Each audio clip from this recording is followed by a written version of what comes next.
jusqu'à son dernier souffle. Il disait que c'était un super-État contrôlé par des banquiers et des industriels internationaux dans le but d'asservir le monde pour leur propre plaisir. On a tenté 2 fois de l'éliminer. D'abord, un tireur l'a raté, puis il a été empoisonné, mais un médecin a réussi à lui faire un lavage d'estomac. Des gens assez puissants pour causer les 2 guerres mondiales et la Grande Dépression doivent avoir une sorte de club pour se rencontrer et pour partager les profits. Si vous n'avez jamais entendu parler des Bilderbergers, c'est qu'ils n'ont jamais voulu que vous les connaissiez. À leur rencontre annuelle en huis clos, personne ne peut approcher les bâtiments. Les individus les plus puissants du monde occidental s'y rencontrent, mais le New York Times, le Washington Post ou le LA Times n'en parlent jamais.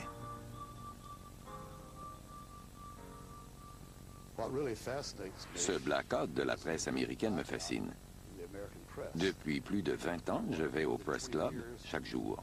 Je regarde les dépêches, les archives, et je discute avec mes collègues à qui j'ai souvent posé les mêmes questions.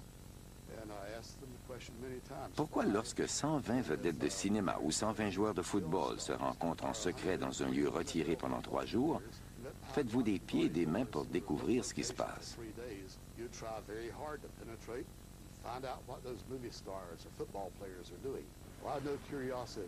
Pourquoi n'avez-vous pas la même curiosité lorsque 120 financiers et politiciens qui ont un pouvoir extraordinaire se rencontrent dans un lieu retiré et entouré de gardes armés?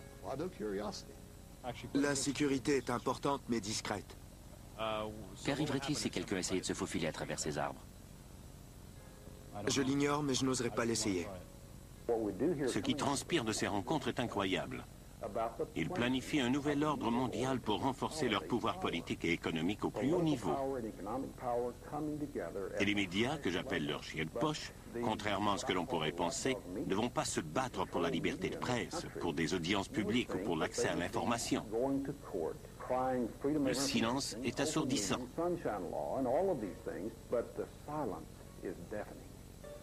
Lors de la dernière rencontre du groupe Bilderberg, on comptait parmi les invités le conseiller du président George Stephanopoulos, le sénateur Sam Nunn, David Rockefeller, l'ancien sénateur Lloyd Bentsen et Henry Kissinger. Un mois plus tôt, 50 groupes libéraux se sont rencontrés à Washington pour discuter de leur opposition aux banques internationales et à la globalisation de l'économie.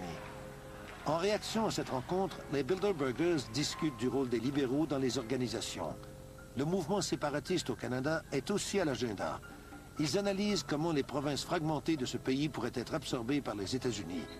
Ils discutent également de l'expansion de l'ALENA, de l'Alaska jusqu'au Chili, pour augmenter les profits des entreprises en encourageant les compagnies américaines à déménager en Amérique latine, où la main-d'œuvre est moins coûteuse et les lois environnementales moins sévères. Le groupe Bilderberg, le Conseil des relations étrangères et la Réserve fédérale semblent tirer les ficelles de nos vies comme des marionnettistes au sommet de leur art.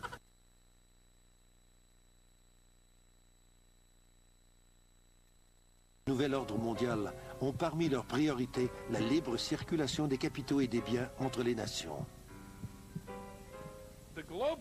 Les membres de cette élite ont été les principaux partisans du libre-échange, parce que ce sont eux qui contrôlent les plus importantes multinationales.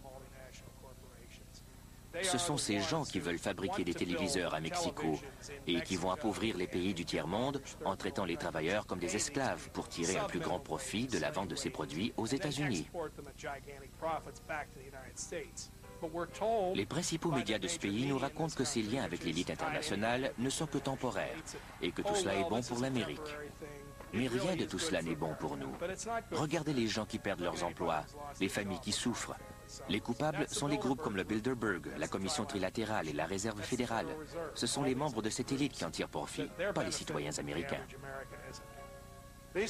Ces familles occupent le milieu bancaire depuis 500 ans. Elles ont fait la traite des esclaves et le trafic de l'opium. Ces personnes ne sont pas intéressées par un bénéfice de 5% par année. Elles veulent 1000%. Et pour arriver à de telles sommes, il faut tremper dans l'or, les esclaves et la drogue. C'est là que se trouve l'argent.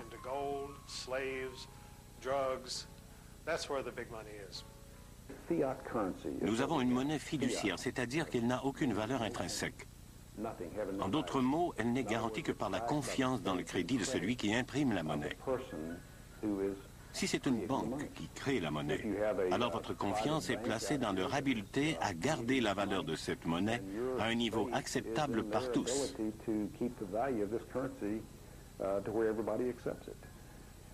Il faut comprendre que ce sont des gens, pas le gouvernement, ni l'État, ni les banques centrales qui déterminent en fin de compte ce que la monnaie vaut. C'est comme ça depuis 5000 ans.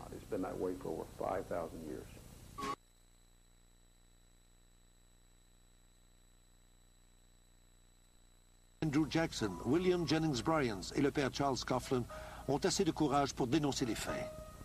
May I remind our president with all due respect that not one of these soldiers cast a ballot on that fateful Good Friday night in the spring of 1917 to force a peace-loving nation like ours to take up arms for the profiteers and the exploiters of mankind. Durant la dépression, le pire ennemi des banques est Huey Long.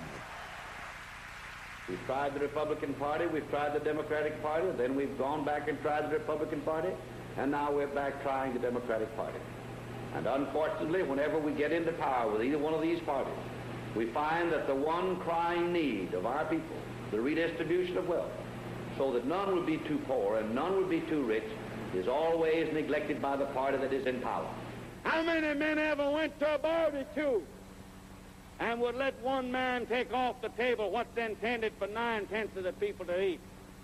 The only way you'll ever be able to feed the balance of the people is to make that man come back and bring back some of that grub he ain't got no business with. Cependant, l'assassinat est un outil politique que ces fameux initiés connaissent bien.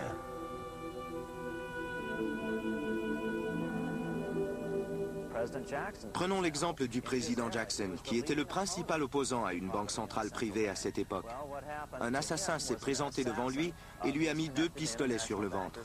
Il a tiré, mais les 2 pistolets se sont enrayés, ce qui a sauvé Jackson. On a appris par la suite que l'assassin avait des liens avec les banquiers internationaux. C'est intéressant de noter que si les livres d'histoire ne s'attardent pas beaucoup à ce problème des banques, Jackson, lui, considérait que c'était l'une de ses réalisations les plus importantes. En fait, il a même fait écrire sur sa pierre tombale « J'ai tué la banque ».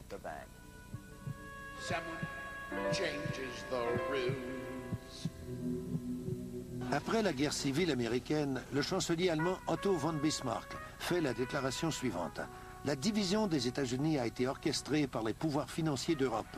Ils avaient peur que les États-Unis anéantissent leur domination financière sur le monde.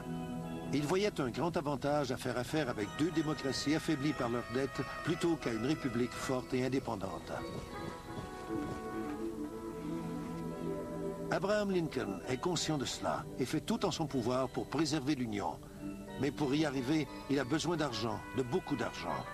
Il fait appel aux banquiers de Wall Street qui lui demandent 36% d'intérêt par année. Lincoln choisit une alternative moins coûteuse et demande au Congrès d'émettre l'argent. Les billets sont appelés greenbacks et ne sont pas garantis par de l'or mais par le crédit du gouvernement des États-Unis. Avec cette solution, le gouvernement ne paie pas un sou d'intérêt aux banquiers privés. L'assassinat de Lincoln est relié aux banquiers qui voulaient avoir le contrôle de la monnaie. C'est la même chose avec John F. Kennedy, car il voulait réintroduire des obligations du gouvernement plutôt que des obligations de la Réserve fédérale. La Constitution des États-Unis mentionne que le Congrès doit émettre la monnaie et en réguler la valeur.